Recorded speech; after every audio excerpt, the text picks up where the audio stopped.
जिसको राजनीति में हम लाए उसको आज भारत सरकार में मंत्री बना दिया, इसलिए क्योंकि मुकेश सहनी को खत्म करना है।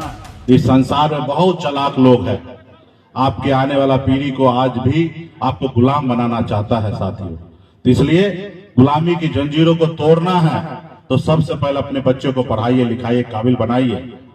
पढ़ाई शिक्षा वो चीज है, आपके दो आंख है लेकिन आप पढ़े लिखे नहीं हैं तो आप कुछ भी लिखा है तो आप पढ़ नहीं सकते हैं। तो आप समझिए कि आपके आंख कोई काम का नहीं है, आप अगर पढ़े लिखे नहीं है तो इसलिए पढ़ाई लिखाई इतना जरूरी है। आप मान लीजिए आप पढ़े लिखे नहीं है, कोई आके एक बोतल में दे देगा जहर, आप नहीं पढ़ पाइएगा, पॉइजन है और आप पी जाइएगा। लेकिन वही अगर पढ़े लिखे होगिएगा तो देख लीजिएगा भाई ये पॉइजन है, इस पीने से आदमी मर जाता, हम नहीं पिएंगे। तो इसलिए हर रोज आपको पॉइजन देने का काम इस संसार में लोग कर रहे हैं। इस धरती पर सब एक ही तरीके से लोग आए हैं, लेकिन आज देखिए कुछ समाज के लोग, कुछ लोग बहुत अमीर हैं और आप बहुत गरीब हो गए। वो लोग जो कोई काम धंधा कुछ नहीं करता है लेकिन सबको बेवकूफ बनाता है, लेकिन वो आज इस संसार में सबसे अमीर है।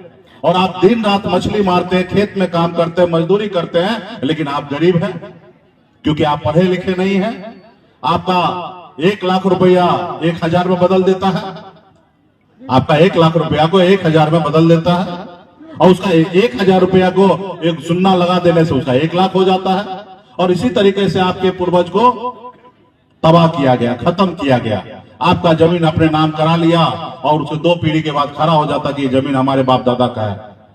तो आप अंग्रेज भी आए थे तो इस धरती पर ज्यादा से ज्यादा जमीन जो है तो गरीब लोगों के पास था, क्योंकि अंग्रेज को भी पता था, मुगल को भी पता था कि बड़े लोग जो है हाथ में मिट्टी नहीं लगाना चाहता है। इनको अगर हम जमीन देते हैं पट्टा पे तो ये काम नहीं करेंगे, फसल नहीं आएगा तो हमको लगान कहां से मिलेगा।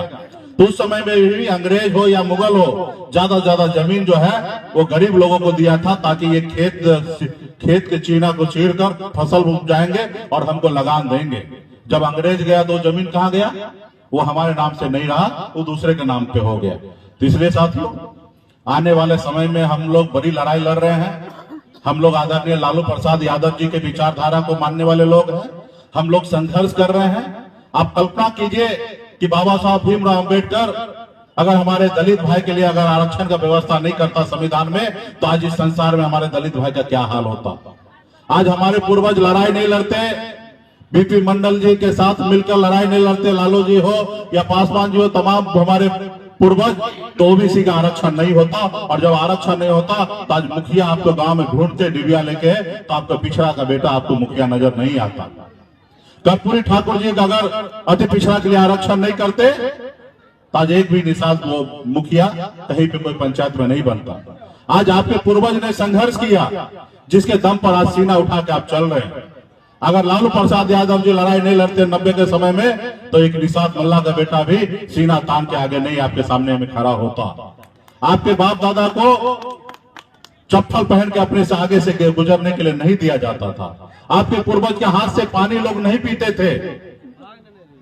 ये ऐसे समाज था पहले, लेकिन ये सब चीज से हम दूरी आए हैं संघर्ष के बदौलत।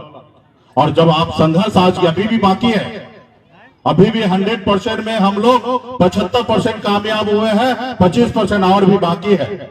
और जब हम कामयाब होंगे तो आज कल्पना कीजिए कि आपके आने वाला पीढ़ी बेहतर जिंदगी जिएगा साथियों।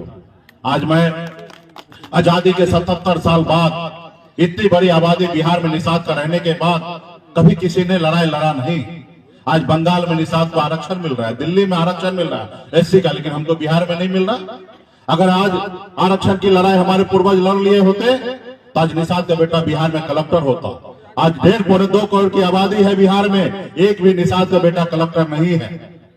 तो इसलिए साथियों हमारा अधिकार हमको नहीं दिया जा रहा। आज हमने लड़ाई लड़ा, आपने हमें अपना नेता माना, आपने हमें अपना बेटा माना, आपने कहा सन ऑफ अल्लाह आप आगे बढ़ो, हम तुम्हारे साथ हैं। और हम लड़ाई लड़कर बिहार में पहली बार बिहार को बताया कि मल्लाह का बेटा सिर्फ मछली नहीं मारेगा, वो विधायक सांसद भी बना सकता है। वो हमने करके दिखाया। और जब हमने 4 विधायक बनाया 2020 में, अगर हम समर्थन नहीं देते तो बिहार में मुख्यमंत्री नीतीश कुमार नहीं बनते। हमारे समर्थन से बिहार में मुख्यमंत्री बना, लेकिन उसको अच्छा नहीं लगा वो हमारे पूर्वज को, बाप दादा को गुलाम बना के रखा था, पैरों तले दबा के रखा था। उनको अच्छा नहीं लगा कि एक मुकेश सहनी मंत्री बन गया, 4 विधायक बनाया, कल 40 बनाएगा, कल 100 बनाएगा। इसको रोको, अगर नहीं रोकोगे तो ये जंजीर तोड़कर आगे निकल जाएगा। उन्होंने क्या किया? आपका विधायक खरीद लिया, आपको सरकार से बाहर कर दिया, जो सरकार आपने बनाया। साथियों, ये मुझे नहीं रोक रहा था, वो आपको रोकना चाहता है। मुझे तो आज समझौता कर ले तो कल भारत सरकार में मंत्री बना देंगे हमको। जो हमारे इधर बैग उठाता था, पार्टी में काम करता था, जिसको राजनीति में हम लाए, उसको आज भारत सरकार में मंत्री बना दिया, इसलिए क्योंकि मुकेश सहनी को खत्म करना है। उनको कोई लड़ने वाला आदमी नहीं चाहिए, उनको गुलाम चाहिए।